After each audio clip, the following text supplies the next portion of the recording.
બગદાણા બબાલમાં ગઈકાલે મોટો વળાંક આવ્યો। જયરાજ આહિરની ધરપકડ થઈ અને અંતે બળદો ઉચક્યો અને પરસોત્તમ સોલંકી નું નિવેદન સામે આવ્યું। પરસોત્તમભાઈ સોલંકીના નિવેદનમાં એ સીધો ઈશારો કરે છે અને એનાથી ઘણા બધા સંકેતો આપે છે।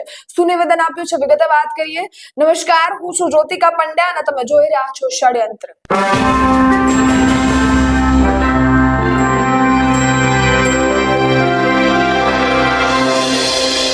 બગદાણા બબાલમાં છેલ્લા ઘણા સમયથી કોળી સમાજના અનેક આગેવાનો છે એ લડતા હતા। નવનીત બાલદિયાને ન્યાય અપાવવા માટે બધા જ આંદોલન કરતા હતા। યુવા નેતાઓ સામે આવ્યા, બોલ્યા, પણ પરસોત્તમભાઈ સોલંકી છે એ મૌન હતા।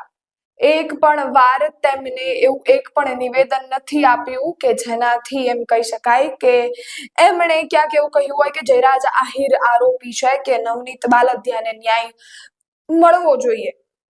જ્યારે ગાંધીનગરમાં પણ ધારાસભ્યોની બેઠક થઈ ત્યારે પરસોત્તમભાઈ સોલંકીનું એક જ નિવેદન હતું કે આની ઉપર તટસ્થ તપાસ થવી જોઈએ અને આ કોઈ સામાજિક મુદ્દો નથી, સમાજ છે એ સામે સામે ન આવવા જોઈએ।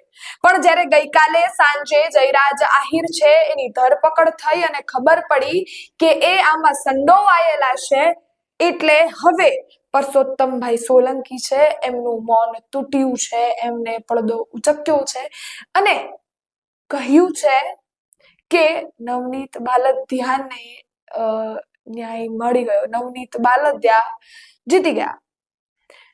નવનીત બાલદિયા જીતી ગયા એ નક્કી કોણ કરશે?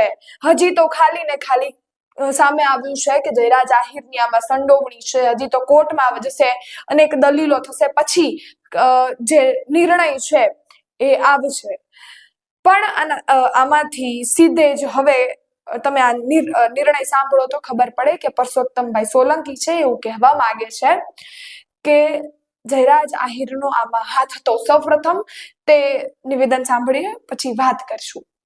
સરકારના મુખ્યમંત્રી અને તમામ આગેવાનોએ અને સમાજના તમામ આગેવાનોએ આની અંદર જે મહેનત કરી અને આની અંદર જે નવનીતને આની અંદર સફળતા મળી છે એની અંદર હું બધાનો ખૂબ ખૂબ આભાર માનું અને ભગવાન ન કરે પણ આવા દિવસો કોઈના બી આવે તો હમણાં જે નવનીત માટે જે તમામ બધાએ મહેનત કરી એવી રીતે બધા મહેનત કરી અને આવો કોઈ દિવસ આવો પ્રસંગ ન બને એની માટે તમે બધા ધ્યાન રાખજો એવી એક પરસોત્તમ સોલંકી તરફથી અને સમાજ તરફથી બધાને મારી નમ્ર અપીલ।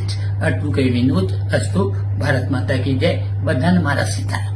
તમે સાંભળ્યું પરસોત્તમભાઈ સોલંકીનું આ નિવેદન, જેમાં એને આખરે આવી મૌન તોડ્યું છે। અત્યાર સુધી એ કઈ જ નહોતા બોલતા, સમાજને એવું કહેતા હતા આ સામાજિક મુદ્દો નથી, પણ આખરે જ્યારે જયરાજ આહિરની ધરપકડ થઈ છે ત્યારે તેમને મૌન ખોલી અને કહ્યું છે કે નવનીત બાલદિયાને ખરેખર હવે એમ કહેવાય કે ન્યાય મળ્યો। પણ અત્યાર સુધી આપણે નહોતા બોલતા તો એમ કહેતા હતા કે જયરાજ આહિરની સાથે તેમના સંબંધો સારા છે, તેમના લગ્નમાં પણ એ ગયા હતા અને એટલે નહોતા બોલતા। પણ હવે જ્યારે તેમની સંડોવણી સામે આવી છે ત્યારે પરસોત્તમ સોલંકીનું મૌન તૂટવા પાછળનું કારણ એક જ હોય કે સમાજ સૌ પ્રથમ આવે।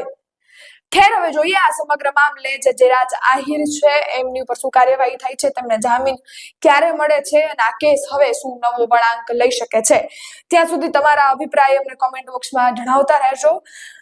ફરી મળીશું આવી જ માહિતી સાથે। ત્યાં સુધી જો તમને અમારા વિડીયોઝ ગમતા હોય, મારી માહિતી પસંદ આવતી હોય તો મારા વિડીયોને લાઈક, શેર, સબસ્ક્રાઇબ કરવાનું ભૂલશો નહીં। ધન્યવાદ। જય હિન્દ, જય ભારત।